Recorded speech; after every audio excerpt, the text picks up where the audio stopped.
Amigos e amigas, vamos a mais um momento da liturgia da palavra nos meus endereços digitais.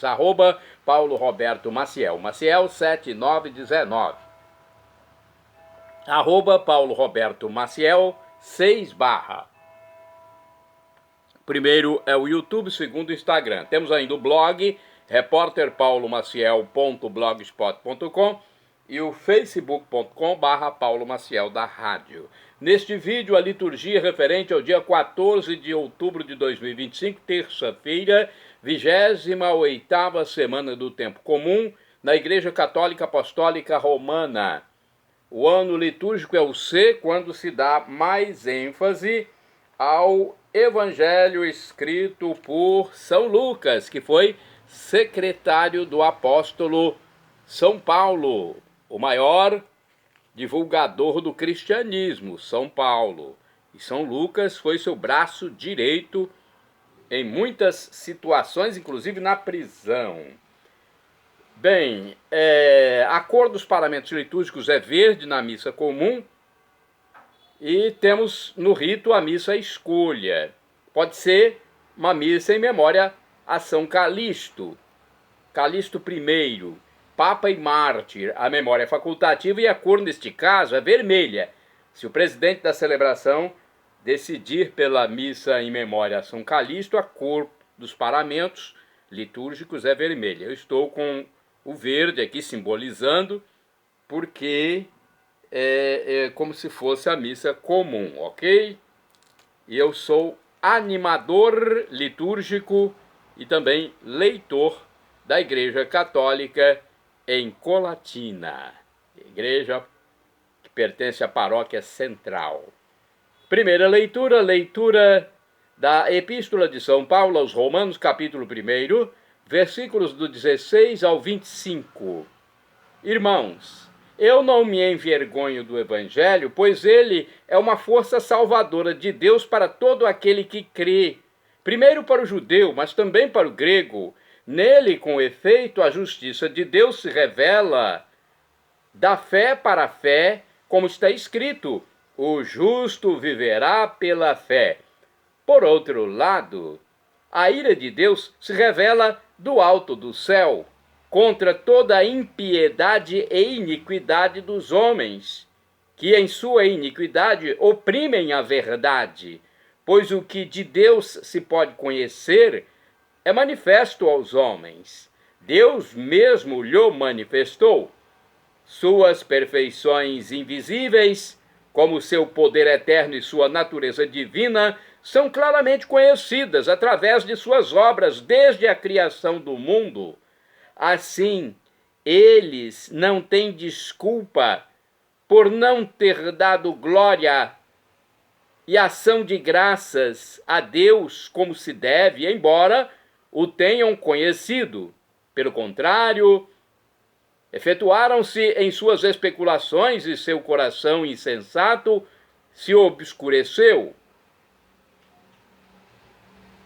Alardeando sabedoria, tornaram-se ignorantes e trocaram a glória de Deus incorruptível por uma figura ou imagem de seres corruptíveis, homens, pássaros, quadrúpedes, répteis. Por isso Deus os entregou com as paixões de seus corações a tal impureza que eles mesmos desonram seus próprios corpos. Trocaram a verdade de Deus pela mentira, adorando e servindo a criatura em lugar do Criador, que é bendito para sempre. Amém. Palavra do Senhor, graças a Deus. Agora é o Salmo responsorial. É o Salmo 18 da Bíblia Vulgata, ou 19a na Bíblia de Jerusalém. Os versículos 2º ao 3º, 4º ao 5º, refrão 2º a. Os céus proclamam a glória do Senhor. Repitamos. Os céus proclamam a glória do Senhor. Os céus proclamam a glória do Senhor e o firmamento a obra de suas mãos. O dia ao dia transmite esta mensagem. À noite publica esta notícia. Os céus proclamam a glória do Senhor. Não são discursos, nem frases ou palavras, nem são vozes que possam ser ouvidas. Seu som ressoa e se espalha em toda a terra, chega aos confins do universo a sua voz. Os céus proclamam a glória do Senhor. Repitamos, os céus proclamam a glória do Senhor. Vamos agora ao Evangelho. Vamos aclamá-lo, vamos recepcioná-lo e depois proclamá-lo. O Evangelho é escrito por São Lucas, capítulo 11, versículos do 37 ao 41. A aclamação primeiro. Aleluia, aleluia, aleluia, aleluia, aleluia, aleluia, aleluia, aleluia, aleluia, aleluia. A palavra do Senhor é viva e eficaz. Ela julga os pensamentos e as intenções do coração. Aleluia, aleluia, aleluia, aleluia, aleluia, aleluia, aleluia, aleluia, aleluia, aleluia. O Senhor esteja convosco. Ele está no meio de nós. Proclamação do Evangelho de Jesus Cristo segundo São Lucas. Glória a vós, Senhor. Pelo sinal da Santa Cruz, livra-nos Deus, nosso Senhor, dos nossos inimigos. Naquele tempo, enquanto Jesus falava, um fariseu convidou-o para jantar com ele. Jesus entrou e pôs-se à mesa. O fariseu ficou admirado ao ver que Jesus não tivesse lavado as mãos antes da refeição. O Senhor disse ao fariseu: vós, fariseus, limpais o copo e o prato por fora, mas o vosso interior está cheio de roubos e maldades. Insensatos! Aquele que fez o exterior não fez também o interior? Antes, dai esmola do que vós possuís, e tudo ficará puro para vós. Palavra da salvação. Glória a vós, Senhor. Jesus foi ferindo aí, hein? E na casa do fariseu, hein? Jesus fala a verdade. E a verdade tem que ser colocada à luz, não pode ficar escondida. Aqui no livro Igreja em Oração, a reflexão é esta. No Evangelho, um fariseu preocupado com os rituais de pureza prescritos pela lei ficou escandalizado porque Jesus não lavou as mãos para a refeição. Jesus escancara a insensatez farisaica. Não adianta a pureza ritual se o coração é impuro, cheio de maldades e roubos, corrupção. Nesse contexto, Jesus associa caridade e pureza. A verdadeira pureza está nas obras que favorecem os irmãos. Refletindo a palavra que Deus nos dirige, percebemos que a fé se expressa na ação caridosa, a mais fina e genuína pureza. Mais uma reflexão do livro Dia a Dia com o Evangelho, sobre Lucas 11, versículos do 37 ao 41. Visto que Jesus veio para todos, não recusa o convite do fariseu para tomar a refeição. Ele foi à casa de um fariseu. É que muitas vezes os fariseus se aliam aos doutores da lei para desclassificar Jesus. Também neste caso, certamente, há segundas intenções. Com efeito, o fariseu estranha o fato de Jesus não respeitar certas prescrições da pureza ritual. Lavar-se antes de comer é um rito, um preceito lá dos fariseus, dos judeus daquela época. Jesus, por sua vez, colhe a ocasião para mostrar ao seu anfitrião a necessidade de buscar o essencial, a prática da justiça e do amor, que é o centro da nova sociedade inaugurada por Jesus. Daí a sugestão de dar esmola, um gesto concreto que implica envolvimento pessoal e solidariedade. Não se dá esmola só com palavras. O fariseu e nós somos convidados a seguir Jesus mediante o exercício concreto do amor e da misericórdia. Temos mais uma explicação do texto no livro Palavra e Vida. Somos uma geração perversa?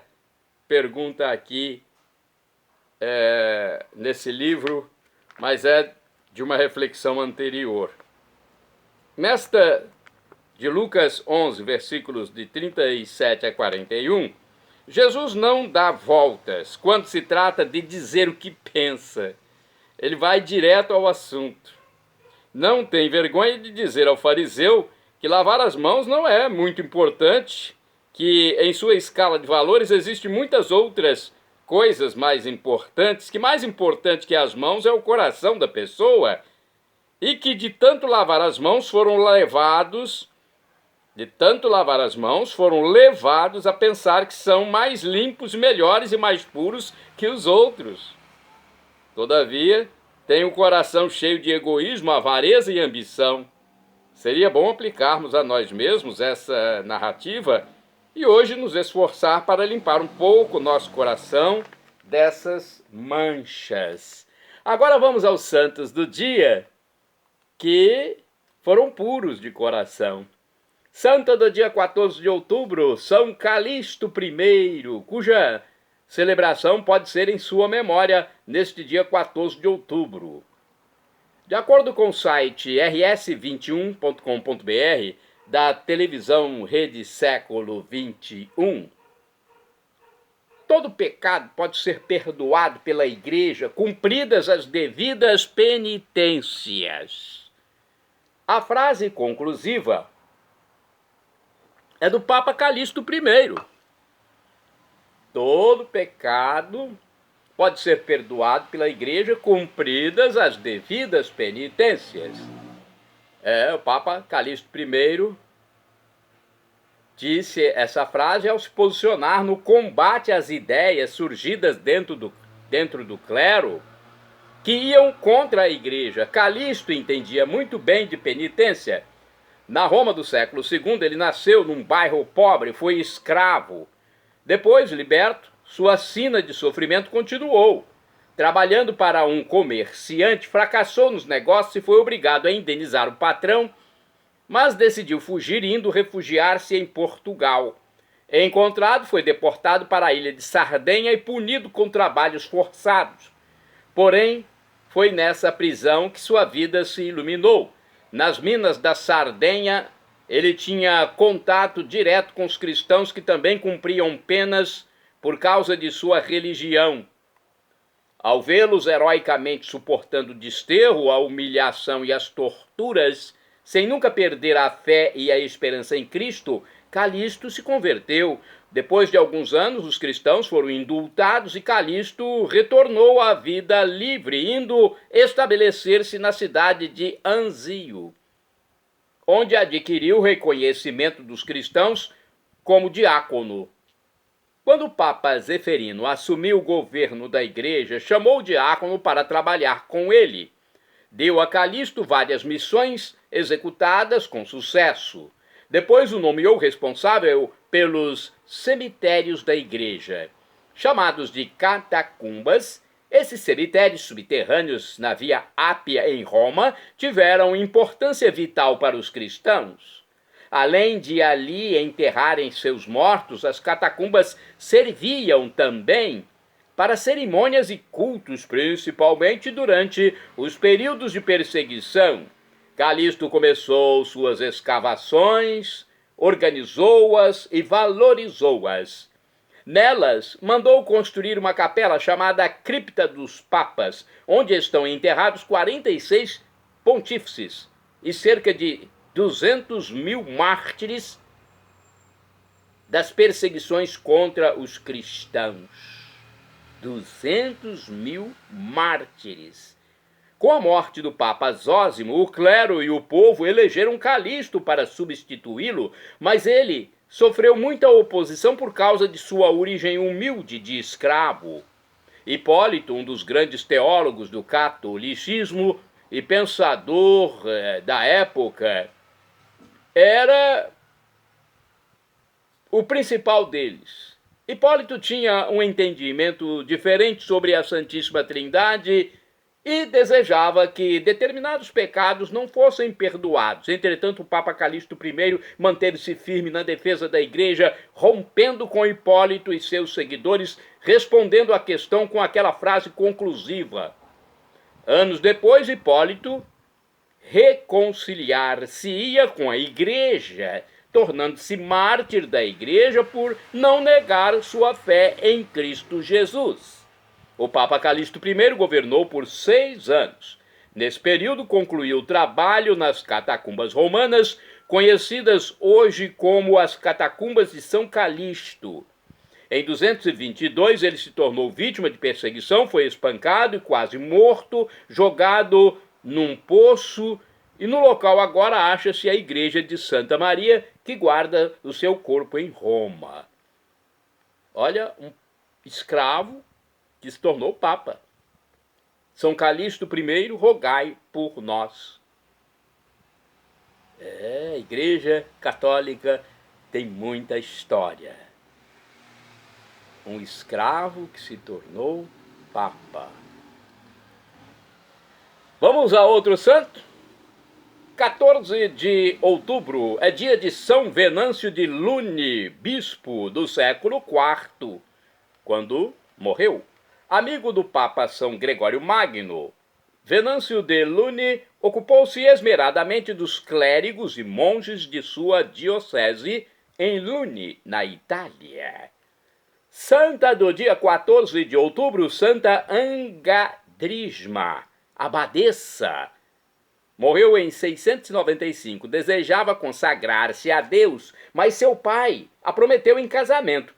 Uma terrível enfermidade forçou o rompimento do compromisso. Curada milagrosamente, ingressou no mosteiro beneditino de Orwell-des-Vierges, perto de Beauvais, na França, do qual foi abadesa. Santa Angadrisma, rogai por mim, rogai por nós junto a Deus.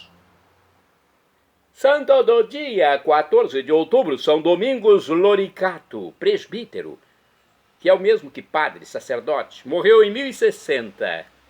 Domingos Loricato foi sacerdote da Ordem dos Camaldulenses, que após ter sido ordenado simoniacamente, fez-se eremita e levou uma vida de austeridade. E também teve rigorosa observância em San Severino, na Itália. São Domingos Loricato, rogai por mim, junto a Deus, rogai por nós.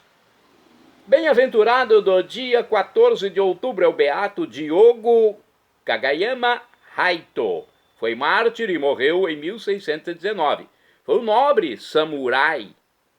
Olha, um samurai, aquele lutador do continente asiático lá do Japão, que pode ser canonizado. Falta um degrau só para a canonização. Ele já foi servo de Deus, já passou por mais um degrau, agora está como bem-aventurado. O próximo é a canonização. Diogo Kagayama Haito foi um mártir, então, que morreu em 1619, nobre samurai e governador da cidade. Morreu decapitado em Kokura, no Japão. Isto aconteceu enquanto rezava com o crucifixo nas mãos. Olha quanta maldade fizeram com os cristãos, hein? O cristão rezando foi morto. É um mártir de Jesus Cristo. Está no céu. Bem-aventurados do dia 14 de outubro. São eles os beatos Stanislau Misakovsky e Francisco Roslaniek, ambos presbíteros, ou seja, padres, sacerdotes. E foram mártires também. Morreram em 1942.